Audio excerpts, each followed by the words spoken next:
Adicionar convidado para.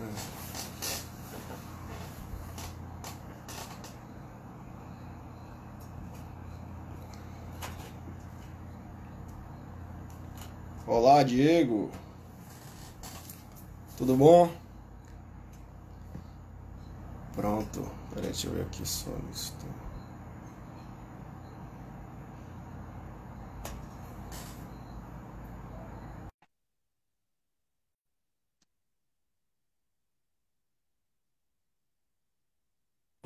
Olha lá, agora vai.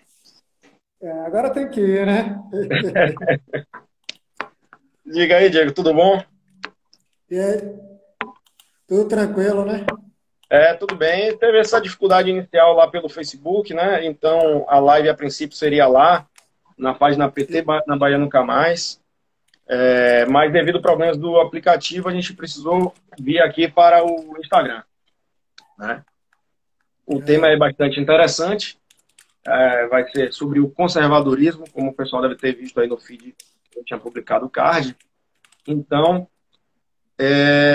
olha só, já tem uma mensagem ali bem interessante do CP Borges. Disse: Meu sonho é ver um governo conservador na Bahia. É o sonho de todos nós. Isso aí. Vamos trabalhar para fortalecer o movimento conservador, que, quem sabe, esse dia logo, logo vai chegar, né? Mas a página PT na Bahia Nunca Mais, ela é administrada pelo Diego, e ele que tinha feito o convite para isso. Então, apesar de estar aqui na página do Conservador de Salvador, eu vou passar a bola para Diego fazer aí uma introdução e a gente começar a adentrar no tema. Vamos lá. tudo bem, galera? Boa noite, mais uma vez, né? Já que a gente não conseguiu fazer lá na página, ainda bem, né? Que a gente vai conseguir fazer aqui. Isso Não aí. sei qual é o problema que o Facebook está tendo de não permitir convite. Talvez seja algumas das sanções que o Facebook coloca sobre páginas conservadoras. Porque, tipo, o nome da página é PT na Bahia Nunca Mais, porém a página é conservadora. Então, claro que o Facebook vai derrubar, querer derrubar, né? De tanta sanção que ele já Fica até na colocou. dúvida, né? Se não tem um dedo aí do Alexandre de Moraes. Eu vi um comentário ali do CP Borges que ele é de Blumenau. Eu estive nessa cidade há pouco tempo e gostei demais. Uma cidade maravilhosa em Santa Catarina, né? Tem muitas cidades interessantes lá e é um estado muito bom, muito bacana, né? Um exemplo em vários aspectos. Eu mesmo só conheço mesmo só de ver, né? Pela televisão, imagens do Google, somente. Né? Mas Mas vamos lá, pelas fotos é muito bonita. Oi? vamos iniciar pelo avançar do tempo, que acabou atrasando um pouco o início da live por causa desses problemas. Mas então vamos lá. Puxa aí.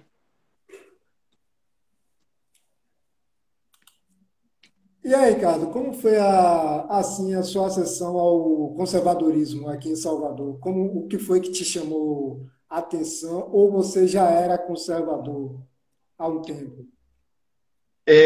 Bom, depois a gente pode falar um pouco sobre a parte conceitual e tudo, para o pessoal que está interessado, né?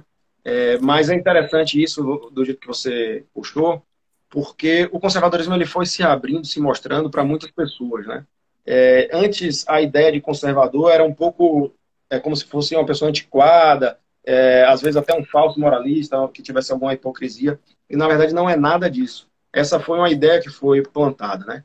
O caminho hoje que eu observo no Brasil que foi trilhado tem muito do apoio de Olavo de Carvalho ao movimento, né? Ele usou a internet para difundir o conservadorismo e para abrir os olhos da população em relação ao modus operandi da esquerda, né?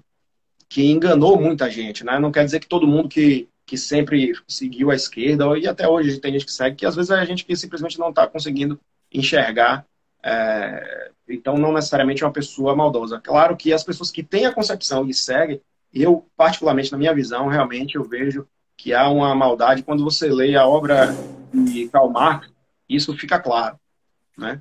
E de outros também do marxismo. Mas o meu caminho especificamente até o conservadorismo, eu sou advogado, né? Eu acho que a maioria das pessoas que seguem a página sabe. Então, quando eu fui estudando ao longo do tempo, eu via as doutrinas que estavam sendo postas como verdades absolutas e eu via inconsistências nela. Um bom exemplo é na filosofia do direito, que tem uma doutrina atual que é o pós-positivismo. O pós-positivismo é tido muitos ministros do STF, como o Luiz Fux, o Luiz Roberto Barroso, defendem essa doutrina e defendem como uma verdade absoluta. Até que eu me incomodava muito porque eu enxergava as falhas dessas doutrinas, né? E eu me identificava muito com o justnaturalismo. Mas eles se referiam, inclusive, não esses dois autores especificamente, mas muitos autores se referiam, falam que viram o justnaturalismo morrer. É a expressão que eles usam muito, né? Como se tivesse morrido. E depois eu fui fazer a pós-graduação na UFBA, né? E eu escrevi sobre um tema chamado neoconstitucionalismo, que é dentro do direito constitucional, é a doutrina, mais ou menos a aplicação do pós-positivismo no direito constitucional, como se fosse isso. E eu via muitas fragilidades nas bases teóricas desse tema. Aí veio aquela dúvida, e aí eu escrevo com as minhas convicções ou eu repito aquilo que todo mundo está dizendo, né? E eu optei pelo caminho da busca da verdade, né? A busca da verdade é você defender aquilo que você acredita, as suas convicções. Assim foi o meu caminho. Lá eu escrevi contestando o neoconstitucionalismo. Inclusive aqui tem até uns livros ali que é o único autor de direito constitucional, aqueles três ali, olha, um verdinho, aqui, que são de Manuel Gonçalves Serra Filho, que é um professor da UFBA. Eu tive a oportunidade até de, já aposentado ele, troquei algumas figurinhas com ele, né, sobre um tema relacionado com direito constitucional e globalização. E aí eu tive a clareza de que o conservadorismo era realmente o caminho a ser trilhado. Inclusive, tem um autor aqui da Bahia, Orlando Gomes, já falecido, que é um grande autor, porém ele é um progressista, né? E eu também tinha algumas discordâncias em relação a ele. E tem um livro que me serviu para me dar mais certeza que ele escreve sobre Karl Marx e, e Hans Kelsen, que é um autor de direito especificamente, né? Teoria Pura do Direito é o grande livro mais famoso dele. E ele faz uma comparação entre os dois autores, mas tem um momento, e ele é extremamente elegante na escrita, mas tem um momento do texto em que ele critica os conservadores. Quando eu vi que ele falava assim, como se fosse a única preocupação que eles precisavam ter era com os conservadores, porque eram os únicos que poderiam impedir a chegada, por exemplo, o liberalismo puro e simples não impedem a chegada nem da esquerda, né, dos comunistas e tal, não impede de se chegar ao poder. Na verdade, o capital globalizado hoje acaba sendo uma mão para o comunismo, né?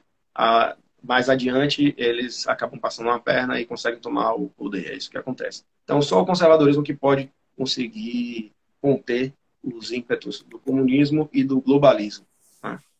Mas a minha trajetória foi um pouco diferente, né? Foi pelo caminho por dentro do direito até chegar nisso. Eu mesmo, a minha trajetória foi em 2013. Naquela época que estava tendo um jogo de alguma seleção, que foi a Copa das Confederações. Eu estava com uma amiga, né? Ela é lésbica. A gente estava no meio da manifestação, achando que era por causa de 20 centavos, por causa do aumento Eu lembro, dos lembro. impostos, entre outras coisas, né? Então, do nada, assim, eu parei no meio da multidão e perguntei: será que ainda existe algum descendente da família imperial brasileira? Então, foi daí que eu parti com minha trajetória e, ao decorrer do tempo, eu percebi que eu não tinha nada a ver com a esquerda. Na verdade, não sabia nem que era esquerda, nem que era direita. Porém, a minha visão nunca foi de abraçar aborto, Sim. Perseguição aos cristãos e etc., né? Tudo que o conservadorismo abomina. Aumento de impostos, entre outras coisas. É tanto que hoje, de tanto eu correr atrás, o primeiro descendente que eu achei criou esse livro. Hoje, É. hoje ele é um dos deputados federais, né? O príncipe Luiz Felipe. Sim. É um livro muito rico em informações, mas eu costumo dizer para algumas pessoas, mesmo que eu acho que talvez alguns filósofos discordem. Porém, a visão conservadora de onde eu tive foi justamente a Bíblia. Foi justamente a Bíblia. A Bíblia ela não fala que é o conservadorismo, mas o tratamento que ela tem com as coisas ao decorrer do tempo e até os dias de hoje é o que o conservadorismo político ele prega, porque literalmente assim falando é um pouquinho diferente do outro, claro. Porém, o conservadorismo político ele defende o conservadorismo religioso da Sagrada Escritura, né? No aborto, o direito à defesa da vida, e etc. Um monte de coisas, né? E tipo, eu ainda estou aprendendo muito, estou aprendendo, não vou dizer que eu sei muita coisa, é, e tipo, é onde eu, hoje, politicamente falando, é onde eu me identifico. Uhum. Eu tenho até a mania de dizer que eu não me considero ativista, mas aí uma amiga falando hoje, não, a partir do momento que você tem uma página que fala sobre política, você é um ativista. É. Então, olha, assim, Na verdade, mas foi isso aí. Pode pronto. falar. Maravilha. Na verdade, essa parte do ativismo que você falou coisas importantes, né? O ativismo, todo cidadão, ele age como na sua atividade cívica, né? No dia a dia, e a gente precisa ter consciência política do nosso, de onde estamos situados no espaço e no tempo, né? Então, durante muito tempo, se criou um discurso do falso, que chamam de politicamente correto, mas na verdade acaba sendo um falso discurso, né? Que é imposto. E começou-se a romper por vários autores, tem até o Luiz Felipe Pondé, ele tem o Guia do Politicamente Incorreto, né? Mas o Olavo de Carvalho foi quem foi avassalador nesse aspecto. E tem até a teoria da janela de Overton, né? Eu acho que o pessoal deve conhecer, onde se cria, em um resumo a grosso modo, imagine uma janela que tem a esquadria e ela delimita ali o seu acesso de visão, né? Então, você só enxerga aquilo que a janela te permite enxergar. E no momento em que vem o Olavo de Carvalho, depois Bolsonaro fez isso bastante, ele rompe com isso, esticando, como se estivesse esticando, para ampliar o campo de visão. Coisas que seriam inaceitáveis, a gente passa a observar lá, peraí, mas será que isso é inaceitável ou será que a gente estava com uma venda nos olhos e não estava conseguindo enxergar realmente aquilo, né?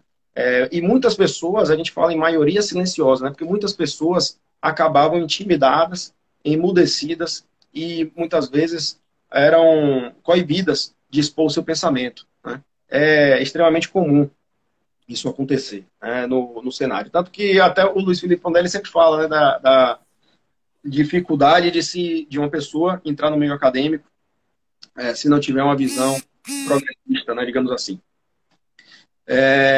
Mas, assim, o que eu queria falar logo, aproveitar esse início da live, para já deixar para todo mundo isso registrado. Vou começar aqui pela conclusão.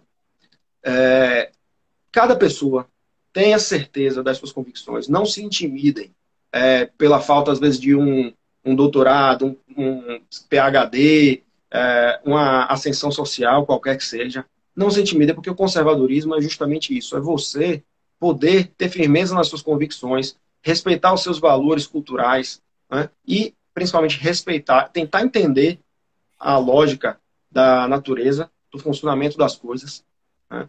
E tem uma parte na Bíblia mesmo que eu acho bem interessante, e que eu estive agora em Recife com o Fernando Melo, fantástico o evento que foi nesse final de semana passado, e ele citou esse versículo em que o rei Salomão diz: o temor ao Senhor é o princípio da sabedoria. E isso tem muito de conservadorismo, se você observar, porque o conservadorismo, se você deixar de lado toda a espiritualidade e for olhar só do ponto de vista material, você vai observar a natureza, né? A natureza que significa tudo que existe, né? Então, se a gente der uma visão ampla, a natureza é tudo que existe. A gente precisa entender a lógica do funcionamento da natureza, a natureza das coisas e a natureza do ser humano. Quando a gente se coloca para entender isso, existe uma doutrina chamada do naturalismo, e no direito, na filosofia do direito, ela vem como justnaturalismo. Ela vem justamente trazendo para a gente a ideia de que nós não sabemos tudo, né? E na Bíblia vão tratar isso como verdade revelada e verdade não revelada, né? Então a gente vai se perguntando, se questionando a cada dia da melhor forma possível, usando a razão e a emoção de um modo equilibrado para tentar encontrar os melhores caminhos para responder. O próprio Hans Kelsen, que é um positivista na área do direito, ele reconhece isso no final, quando ele escreve o livro O que é Justiça. Ele reconhece que a questão é você se perguntar melhor a cada vez. Então, a gente vai construindo a sociedade desse modo, né? Mas a gente precisa valorizar toda a experiência, a tradição que existe, porque os nossos antepassados eles tentaram construir e a gente vai analisando, né? O que deu certo, o que não deu, e a gente vai tentando ajustar. Agora, qualquer mudança abrupta, a gente também tem que ter uma certa cautela e ter uma prudência nessa análise, né? Então, a minha palavra aqui, hoje e sempre, será para que as pessoas, independente do nível social, do nível da classe econômica e do país, da região onde ela esteja, ela tem que ter certeza das convicções, ela precisa pisar em base firme. E essa base firme são os valores que ela tem, os valores culturais e os valores que começam principalmente no seio familiar, né? Por isso, tão importante também a defesa da infância. E você citou o aborto, que é um tema hoje que está em alta. A gente viu a lei na França sendo aprovada, teve um estado lá nos Estados Unidos também. E eu queria registrar aqui a nossa preocupação com esse tema. Isso daqui pode ser até um tema de outra live. Olha só, tem um comentário aqui. Somos todos conservadores. Lamentavelmente, durante o crescimento, somos distanciados do conservadorismo e induzidos a criar uma nova e incerta realidade. Isso é verdade, né? A educação, muitas vezes, ela desvia do nosso caminho, mas depois a gente vai falar sobre a educação, que é sobre esse tema aí. Mas só para concluir essa parte do aborto. Também tem algumas notícias sobre cápsulas feitas a partir de feto humano. Vocês já devem ter visto essa notícia, né? E agora também, essa notícia eu não vi, mas me falaram que é sobre a vacina de Oxford, que utilizaria célula de feto humano. Então, existe uma engrenagem econômica por trás também da indústria do aborto, né? A gente precisa ter essa percepção e ficar muito atento, que além da questão da liberdade de uma mulher ou de um casal decidir pelo aborto, existe ali uma vida que a ciência pode até não ter certeza, não definir, mas na dúvida a gente precisa proteger, e o Código Civil fala isso, que protege desde a concepção. Então, a gente, para não fugir muito do tema, eu não vou me alongar, mas o aborto, ele é um grande problema que nós temos aqui, mesmo em meio ao conservadorismo que está ascendendo. A gente ainda está diante de um movimento da esquerda muito grande, né, contra isso.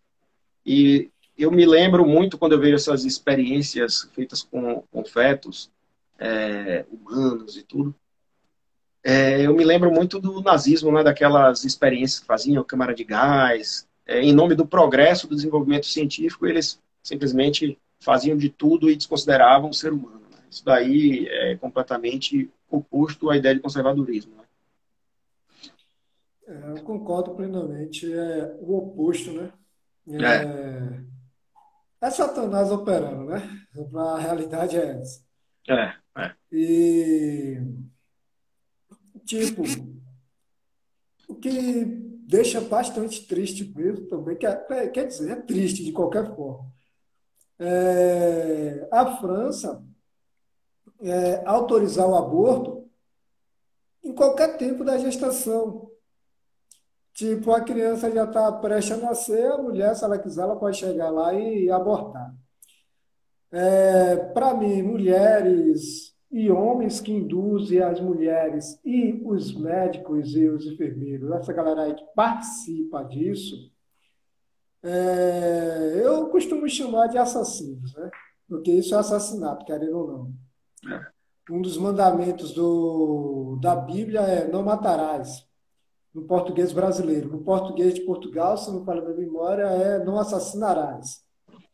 Então, tipo, a partir do momento que você está matando uma pessoa, independente da idade dela, sem ser em questão de termos de defesa, que a Bíblia nos permite que a gente se defenda, e o conservadorismo político também, né? Mas a gente tem que estar sempre buscando conhecimento, não ficar a mercê, principalmente, da mídia. Eu não vou mentir para você, eu dou graças a Deus que uma mídia e uma emissora está caindo. Infelizmente, algumas pessoas podem ficar desempregadas, que realmente é ruim, algo que está acontecendo muito no Brasil atualmente. Porém, essa mídia está colhendo aquilo que ela plantou. Mas só isso mesmo. E lutar por isso aí, né? Construir como formiga, aos poucos. E tem algum ponto que você enxerga assim na conceituação? Eu acho que seria interessante duas coisas. A gente tratar um pouco assim rapidamente da conceituação. Já fiz bastante, já falei bastante sobre isso aqui, né? Mas se você tiver alguma consideração sobre o conceito ou noções de conservadorismo, seria interessante para colocar. E também sobre o movimento, aí a gente já vai começar a entrar em seguida para falar depois sobre o movimento conservador em Salvador, especificamente na Bahia, no Brasil e no mundo, né? A gente pode trabalhar sobre essas vertentes espaciais. Tem alguma consideração a fazer sobre esses pontos? Assim, o conservadorismo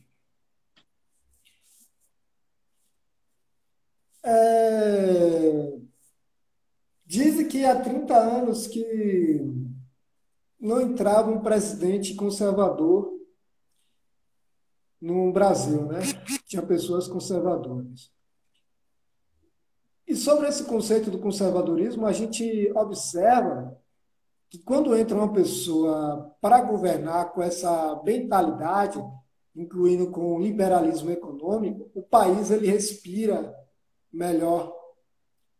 Então, tudo aquilo que o conservadorismo pode fazer pela melhora da população, um conceito básico de proteger a vida, da pátria, Deus, família, ele sempre é bem-vindo, mesmo para aquelas pessoas que não acreditam, que acham que é retrógrado, que, entre outras adjetivos, palavras que eles colocam.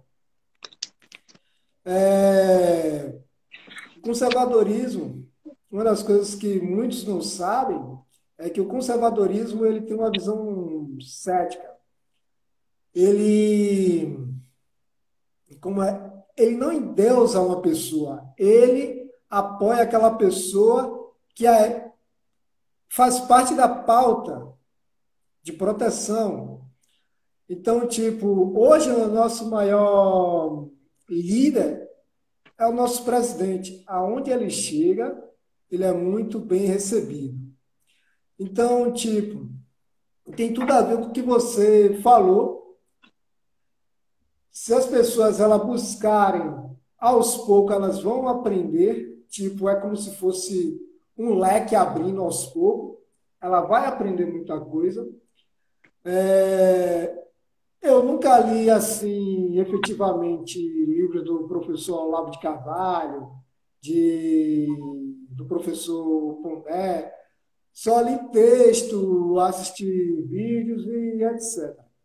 Mas eu mesmo dou graças a Deus que realmente em massa no Brasil, quem libertou literalmente a mente dos brasileiros foi Olavo de Carvalho, né?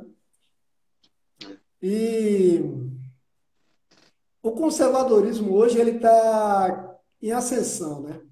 Eu espero que o presidente Donald Trump possa vencer lá nos Estados Unidos novamente. Sim, Jair, é bom sim ler, porque a leitura, ela liberta nossas mentes. Agora, o mais importante é saber que livro a gente vai ler, porque nem todos os livros vai nos manter no foco. Tem livros que vai mentir na cara dura que Zumbi do Palmares foi o herói, o libertador dos escravos, sendo que foi um psicopata. É. Mas, deixa a palavra com você, Ricardo. Isso que você falou é interessante sobre a questão da leitura puxada ali por Jaime, né, que mandou a mensagem. A leitura ela é sempre indicada, né? Cada pessoa vai fazendo uma triagem, é óbvio que não dá para ler tudo que existe no mundo, então a gente vai fazendo uma seleção para poder ler o que é melhor, né? E aí, nesse ponto, o conservadorismo, por exemplo, ele passa por vários autores, e tanto que se discute até se seria uma ideologia ou não, né? É muito comum, e inclusive a maioria das pessoas me parece que entende que não é uma ideologia, pelo fato de não ter uma estruturação, uma sistematização na forma de pensar, e que porque há uma variação da concepção de conservadorismo de acordo com a localidade, no espaço e no tempo, como eu já falei algumas vezes. Mas eu, particularmente, eu entendo que é uma ideologia, porque ideologia significa o quê? Um estudo das ideias, né? Então, no momento que você passa a debater essas ideias, eu conceituo como ideologia, indo por uma questão semântica. O problema é que a palavra ideologia, ela se carregou de uma carga doutrinária para persuadir as pessoas, né?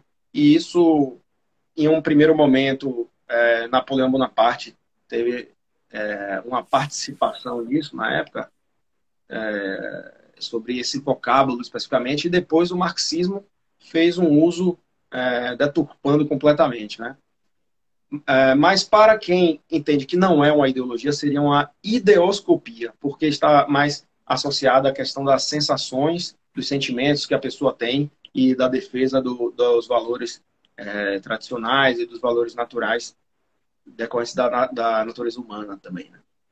Então, se enquadraria muito nisso, né? Porém, no momento que a gente passa a debater, a gente passa a ter uma ideologia ali se sustentando, né? Eu acho importante a gente construir isso, sim, porque eu acho que a gente tem que ter consciência ideológica. Até porque os opositores, no nosso caso a esquerda, né, e diametralmente oposto eu coloco como os progressistas, porque inclui também os globalistas, que não são necessariamente comunistas, mas eles têm plena consciência ideológica do que estão fazendo. Então, nós também precisamos ter essa consciência ideológica e edificar um movimento conservador, tirando apenas dos livros para levar para a prática, para a construção de tanto uma questão cultural como uma questão política, né? Esse movimento ele se iniciou, está se estruturando no país inteiro, e teve uma mensagem aqui que alguém comentou sobre a questão da educação. A educação, ela, na antiguidade, ela tinha a missão de busca da verdade, né? A gente precisa conhecer a verdade, a gente sempre vai buscar isso. E é o ideal, porque você se transforma numa pessoa melhor, você entende de onde você veio, para onde você vai, quem você é, não é? E é através desses questionamentos até filosóficos, mas que todo ser humano está apto a fazer.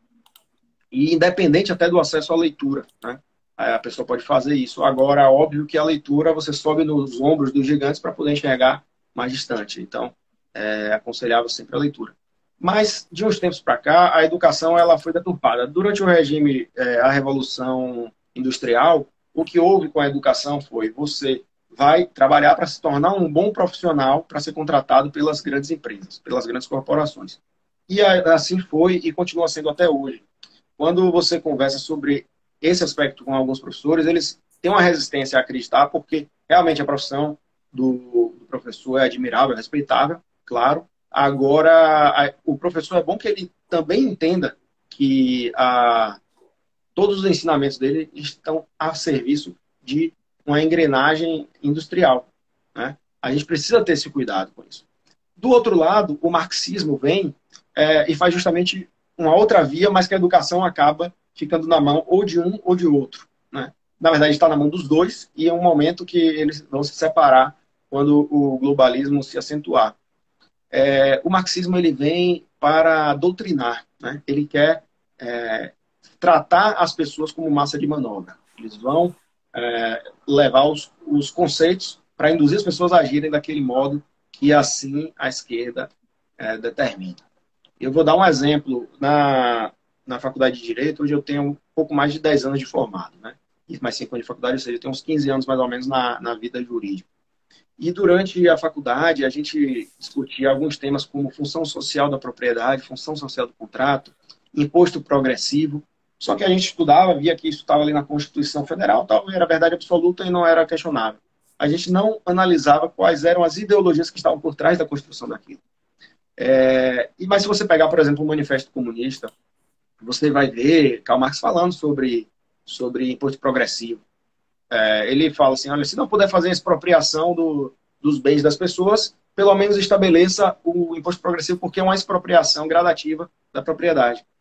Então, e se você parar para ver, não entrava em minha cabeça falar, pô, por que ser progressivo um imposto se é percentual, né? O percentual ele já vai variar de acordo com a base de cálculo, ou seja, se você botar 10% em cima de R$ 1.000, vai ser um valor, se você botar 10% em cima de 1 milhão, já vai ser um valor muito maior. Ou seja, ele já tem uma incidência, porque a alíquota é calculada em percentual, né?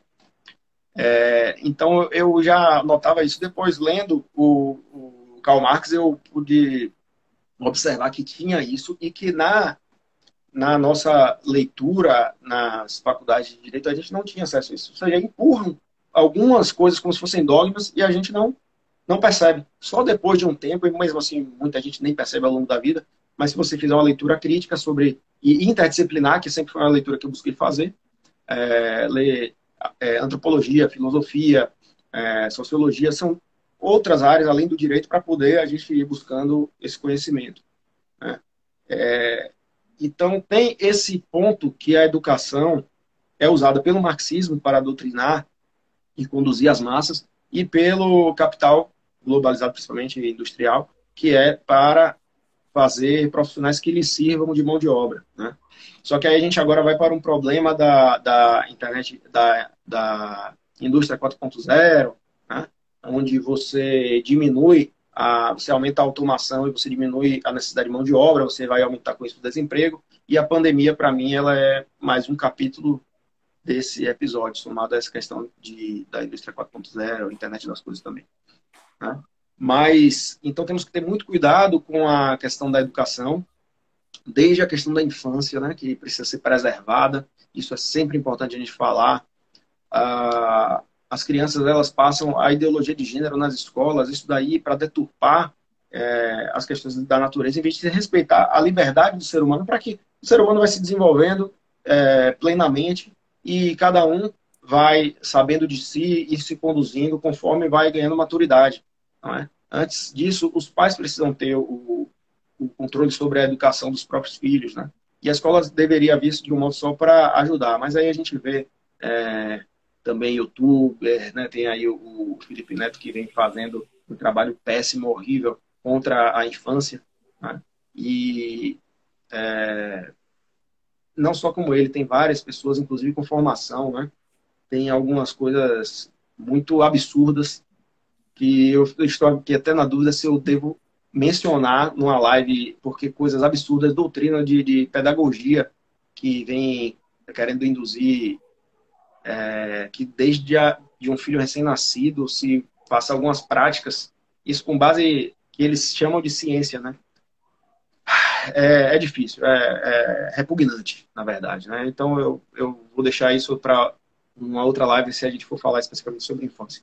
Mas sobre conservadorismo, eu acho que são esses os pontos importantes. Eu acho que quem quiser se aprofundar no estudo tem O termo conservadorismo ele passa a ciência política na época com o François Chateaubriand, um francês, né? Mas tem o Edmund Burke, que é um dos principais autores tem o Russell Kirk, e tem o Roger Scruton, que faleceu no início desse ano, foi em janeiro desse ano que faleceu. Os outros são mais antigos, mas ele tem bastante obras, eu acho que vale a pena a leitura. Tem o português também, um João Pereira Coutinho, e no Brasil, o Olavo de Carvalho. Né? Acho que são essas figuras que a gente pode... que trataram do tema de um modo mais aprofundado. Tem outros autores, né? Tem o John Locke, que fala em direito natural, tem o Tomás de Aquino, são leituras interessantes também. Né? Existe uma possibilidade de uma conjugação do conservadorismo com o liberalismo. Né? É importante a gente mencionar isso. Porque eu até tenho um desenho que eu fiz, que depois eu posso até disponibilizar, fazer uma postagem aqui, onde eu coloco o conservadorismo. O conservadorismo, ele é diametralmente oposto ao progressismo. E o liberalismo ao comunismo. Né? Só que existem pontos que tangenciam. Por exemplo, na China comunista, existem os valores conservadores do povo e existem os valores conservadores do Partido Comunista Chinês. Imagine que loucura, né? Mas o problema é que ele conflita com o ideal de direito natural, ou seja, os valores naturais, aqueles direitos que decorrem emanam da própria essência do ser humano. Né? Então, é um falso conservadorismo se for pregado por um partido comunista chinês ou por um partido soviético também. Imagine só. Há uma contradição. Ou numa Coreia do Norte, numa Cuba, numa Venezuela. Né? Então, é um falso conservadorismo se ele se afasta dos valores naturais. Né? Bom, algum comentário sobre isso, Diego, para a gente ampliar? Falando sobre a educação, tem uma amiga minha mesmo, que ela também faz parte do grupo da gente lá no WhatsApp. Ela dá uma excelente educação aos filhos dela. A menina dela mesmo já sabe muita coisa. Acho, se não falo minha memória, acho que tem entre 4 e 5 anos por aí. E a menina, acho que já sabe ler alguma coisa, né? Mas por quê? Aquela educação que começa de dentro de casa. Os brasileiros em si, ele precisa voltar a essa raiz, não deixar somente para a escola, ensinar aos filhos o que é bom. E outra coisa também que é muito importante averiguar esses livros que chegam, que tem livro também que tem umas berração sinistra também, né? Antes do presidente Jair Bolsonaro ser eleito, tinha um dos livros, acho que era de ensino médio. É recente, né? Que eu peguei para ler, e esse livro estava chamando o presidente de neonazista. Tinha algumas pessoas que chegam para mim e falam, não, Bolsonaro é nazista, sim. E eu pergunto à pessoa, beleza, se Bolsonaro é nazista, por que ele tem livre acesso ao país de Israel? Que lá... Perfeito. Entendeu? Exatamente. Então, tipo, isso em um livro de educação do ensino médio, se não falo meu memória, ou era ensino médio, ou era já a 8ª série, que eu ia chamado de novo ano, né? Então, tipo, estar sempre atento ao que está sendo ensinado, querer saber o que é que vai ser transmitido nas escolas, tipo aqueles filmes que às vezes colocam para a gente assistir. Pelo menos no tempo que eu estudei, né, não tinha essa massa massacrando a mentalidade dos adolescentes e dos jovens, né? Claro que tinha um pouco.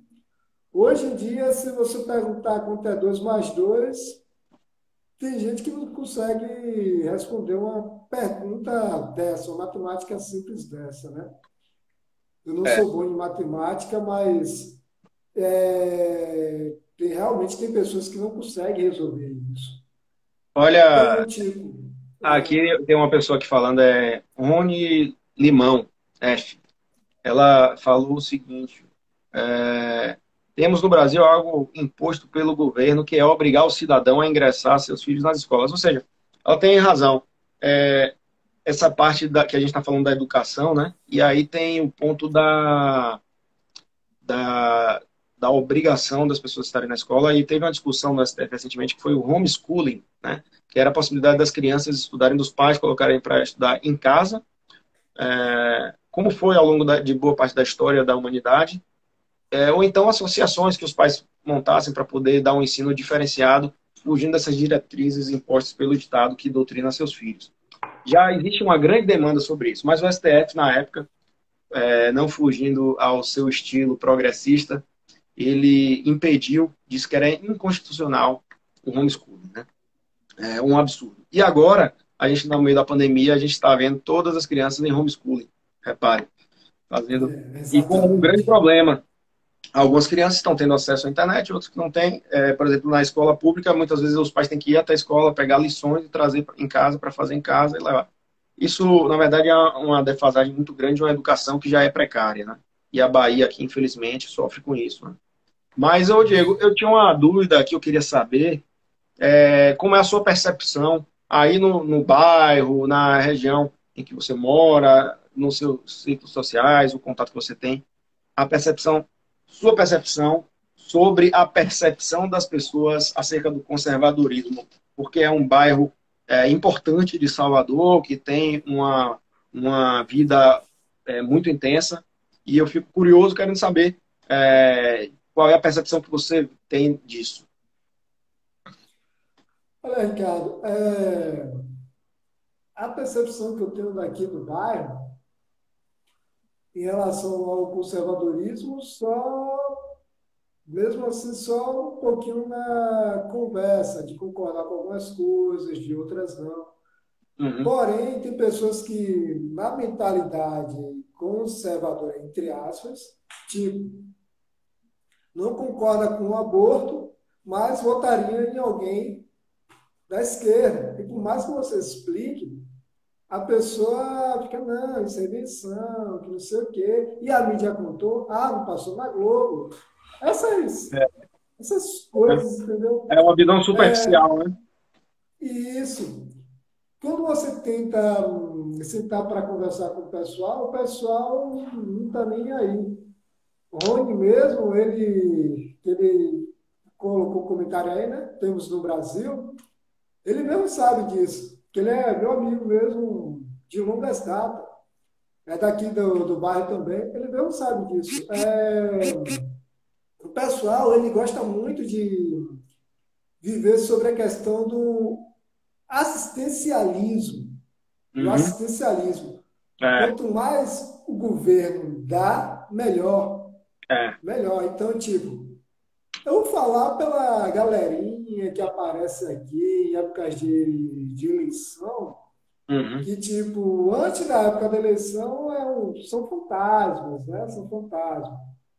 E quando aparece, olha, colocando na luz aqui no bairro, olha, um asfalto para dar uma ajeitada na rua, aquela coisa toda. A gente Tipo, tem um grande problema aqui, um mal do ser humano de um modo geral, né? Que é essa parte do isso, assistencialismo que você se refere, e a política, os políticos e o povo acabam ficando viciados, né? Achando que um benefíciozinho ali vale o seu voto. Aí o voto acaba não sendo com consciência ideológica, é o que a gente tinha falado antes também, né? Mas é isso. complicadíssimo, complicadíssimo. Eu torço muito para que a gente consiga superar isso. E daí vem a nossa luta para poder fazer o movimento conservador ganhar uma proporção muito grande. Porque a gente tem o nosso presidente Jair Bolsonaro, a gente tem que levantar as mãos para o céu, agradecer pelo presidente que a gente conseguiu para tirar o Com PT, certeza, com né? certeza. Você lembra que era Bolsonaro versus Haddad, né? Era o pessoal do Lula livre. Pô, é um absurdo. Então, mas aí a gente tem que fazer um trabalho, sim, de conscientização. Eu acho que as redes sociais, nesse ponto, beneficiaram muito o cenário político, a população abriu o olho, boa parte da população abriu o olho. E a gente tem hoje que estruturar, pensar na estruturação do movimento conservador. Eu estou vendo aqui que o tempo que a gente tem, a gente está com 5 minutos, então a gente vai ter aí mais 15 minutos apenas. Eu queria que a gente falasse um pouco sobre o movimento conservador. Se você me der sua percepção também, sobre a estruturação do movimento, quais são as perspectivas, pode ser sobre a trajetória que a gente fez até aqui e o que tem daqui para frente. Qual é a sua percepção sobre isso? Ricardo, no grupo que a gente faz parte, no WhatsApp mesmo, né? A gente está lutando para poder fazer isso aí. Claro que algumas coisas a gente não pode falar aqui na live, né? Tem que falar só mesmo em reunião e depois no futuro o pessoal saber. Então, o que a gente está tentando construir, como eu falei antes, um trabalho de formiguinha, está dando certo. A gente está se enquadrando aos poucos, inclusive, como você falou logo no início, você foi lá para Recife? participar do curso de Fernando Melo. Isso. E isso são coisas que preciosas para a gente que está indo aos poucos. Claro que o conservadorismo ele age de forma lenta, ele não é agressivo, como alguns jornais, algumas pessoas dizem, extrema direita. A gente nunca viu uma pessoa conservadora agredir, porque se você está lá em uma manifestação, uma criança com a roupa com a camisa da seleção brasileira, representando as cores do Brasil e a bandeira, se aquilo ali é um ato de violência, eu agradeço ao pai que levou essa criança, porque ensinando aos poucos, a estrutura ela vai nascendo de forma coerente, debates,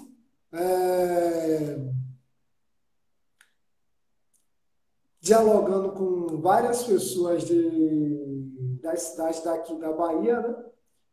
E a estrutura, aos poucos, ela está, assim, sendo muito bem feita.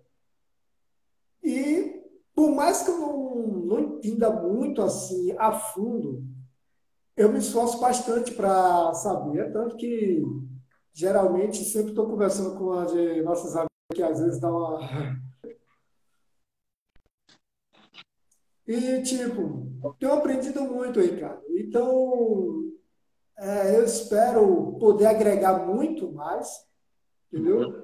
Porque é como um ditado brasileiro diz: a gente foi a criança de ontem, hoje a gente é adulto.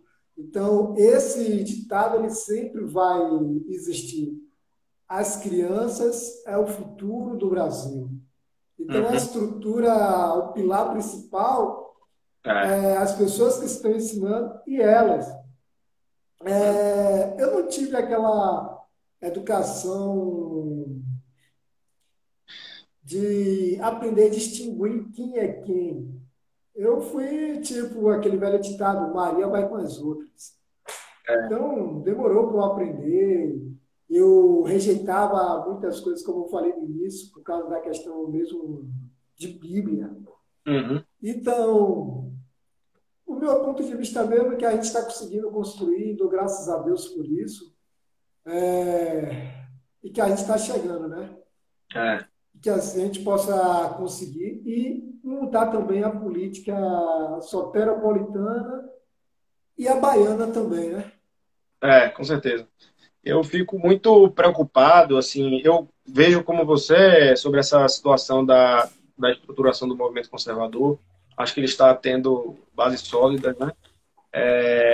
Mas eu vou só registrar aqui a minha preocupação com algumas coisas. Por exemplo, a gente vê o governo Bolsonaro, a dificuldade que ele está tendo para fazer qualquer coisa, tudo que ele faz, o dia todo sendo bombardeado. As pessoas não estão querendo construir um país mais forte, uma sociedade mais justa. Na verdade, o que o pessoal tem feito é só uma disputa de poder, isso é claro. E o que eu fico triste é que eu vejo muita gente da própria população entrando nesse discurso da grande mídia, nessa narrativa, nessa falsa narrativa da grande mídia, Então a gente tem que torcer para que ele consiga fazer um bom governo e pelo menos que ele consiga manter esse movimento, contribuir para esse movimento se fortalecer, não é? Porque a gente está vendo que o STF tem feito aí com esse inquérito das fake news, o Congresso com a CPI da fake news, né? O que o pessoal chama de CPI dos memes, né? Que o pessoal fala assim. CPI dos Mas memes. isso é muito preocupante. E se você olha para o cenário internacional, você tem uma guerra comercial Estados Unidos e China, a China ganhando apoio de muitos países também, né? O dragão asiático. E a gente tem que torcer para que o Donald Trump consiga se reeleger para poder segurar a China por mais um tempo. Enquanto a gente vai estruturando, e nos outros países também está acontecendo isso, tem tentativa de se estruturar, mas me parece que o dragão está correndo muito rápido, porque ele sabe que o tempo é curto para ele, né? Então ele precisa tentar se agarrar de todos os modos para manter o poder e dominar ao máximo que ele puder. Mas a gente precisa, sim, continuar se estruturando, né? E o presidente Jair Bolsonaro, eu falei que a gente tem que levantar as mãos para o céu e agradecer o presidente que a gente tem, mesmo com as falhas eventuais, ninguém é perfeito, acontecem alguns erros eventualmente, Exatamente. mas muitas vezes às vezes ele erra, a gente acha assim, pô, ele errou aqui. Aí chega assim, uma semana depois a gente vê, não, pô, ele acertou, né? Ele está lá dentro, então ele sabe o que está acontecendo. A gente está aqui de fora, a gente vai acompanhando e às vezes não tem a clareza. A gente só tem que pedir que Deus ilumine ele, guie os passos dele. Assim como nas minhas orações eu costumo pedir a Deus que eu seja um instrumento da vontade de Deus, né? Nessa caminhada que é árdua, não é fácil, né? A gente acaba assumindo muitos compromissos para participar dos eventos sobre Recife mesmo, que eu estive lá. Foi muito bom, o Fernando Melo foi fantástico. O Fernando, eu já tinha uma admiração por ele, passei a ter uma admiração ainda maior, sabe? Cara que está viajando o Brasil inteiro para poder ajudar a estruturar o movimento conservador e fazendo uma rede, ele está ligando os pontos, né, dessa rede, ele e outros também, o pessoal de Pernambuco que fez o evento, que organizou o evento. Então, está tendo esse diálogo nacional, uma militância, os robôs e as tias do Zap, né? Inclusive, eu É até isso fiz uma mesmo. postagem dessa esses dias, e foi muito bacana encontrar essas pessoas que às vezes a gente conhece pela internet e não conhecia pessoalmente, né? Então, aí você começa a conhecer e tal, vai fortalecendo o vínculo, você vai vendo que são pessoas realmente interessadas, que estão fazendo aquilo ali sem ganho pessoal, né? Então, a gente precisa realmente continuar esse trabalho, fortalecendo. São noites mal dormidas. Chegou à noite, a gente passou lá o sábado inteiro, né, com o Fernando Melo. Quando chegou assim à noite, teve uma hora que aí a gente estava em pé conversando com ele no final, e ele já estava assim, com semblante, assim, cansado, né? Aí ele falou, rapaz, minha bateria já está acabando aqui. Eu falei, estou percebendo. Mas aí a gente, ou seja, o cara, a gente cansa, né? Normal, as pessoas cansam, mas a gente respira, descansa e no outro dia tá de pé para continuar a caminhada, porque a gente tem que defender nossas convicções, a gente tem que entender quem a gente é, para qual é o nosso propósito e seguir em frente, né? Agora, sim, eu quero registrar para que todo mundo que está assistindo, que compartilhe esse vídeo também e leve essa mensagem para as pessoas, porque a gente precisa desse apoio, porque ninguém sozinho, a gente não vai encontrar um super-herói que vai enfrentar essa máquina toda sozinha, não. É difícil, que ninguém sozinho vai conseguir superar. Existe uma estrutura que é difícil, um sistema para você. A gente está vendo o que Bolsonaro está passando, imagine qualquer outro. E Bolsonaro tem o couro grosso, né? Que a gente fala assim, que ele aguenta a pancada. Mas a gente precisa se erguer sempre. Ali tem uma mensagem do Tente Outra Vez, que é isso aí. A gente precisa continuar persistindo, perseverando. E todas as Nada pessoas seja. precisam participar desse movimento e ir levando. Tem horas que a gente vai para o confronto, mas tem horas que a gente para conversar, explicar. E essa está sendo a proposta, eu acho que está sendo bem interessante essa conversa aqui, por isso que a gente está tentando esclarecer ao máximo e tal. E vamos em frente. Já está com 54 minutos, então a gente precisa ir já começar a pensar nas considerações finais. E antes disso, eu só queria ler aqui um comentário interessante, que foi assim, os vereadores se fazendo, uma crítica que fizeram aos vereadores, né, de hoje, que fazem se valer das obras como se eles tivessem feito, realmente, porque é o Poder Executivo que faz, o vereador ele vai apenas legislar, reformar a legislação e fiscalizar o Poder Executivo, né? E aí, muitas vezes, a gente vê um vereador ou outro indo para seguir meio que na ideia do centrão, né? Mas de ficar se apresentando como se estivesse fazendo as obras, que a gente sabe que não é. Então, é um comentário bem pertinente. Mas 56 minutos. Vamos entrando para as considerações finais. Se não cai a live, né? Mas e aí? O que é que você tem a dizer? Bom, galera, em primeiro lugar, né, eu agradeço o Ricardo por ter aceitado o convite. Infelizmente não pôde acontecer lá na página Pequena Bahia Nunca Mais, no Facebook. Não sei o motivo, talvez seja sanções do próprio Facebook. Para quem não me conhece, eu me chamo Diego Alves. Sou uma das pessoas, assim como o Ricardo, a gente vem lutando pela melhora do nosso país, né? E seja o que Deus quiser, né? Pois é, entregar nas mãos de Deus, né? Pedir a bênção dele e que a gente não esqueça isso, a gente tem que ser instrumento da vontade de Deus, né? Tem hora que a gente está, é como se a gente estivesse andando numa rua e a gente tem as nossas convicções, mas a gente não sabe, quando a gente dobrar a esquina, o que é que a gente vai encontrar, né? Então a gente tem que ter fé, seguir, buscar sempre fazer o melhor, né? O que a gente pode, se esforçar para sempre estar melhorando como ser humano e buscando o melhor. E eu queria agradecer a todas as pessoas que participaram, as pessoas que ficaram do início ao fim, as pessoas que entraram, tiveram que sair, depois voltaram, né? Todas as pessoas, Jaime participou bastante, Carol Barbalho, Luciene, né? Então, todo mundo aí eu agradeço muito. Vamos fazer outras lives. A gente pode tentar futuramente fazer outra também no PT, na página do PT na Bahia Nunca Mais, também no Facebook, certo?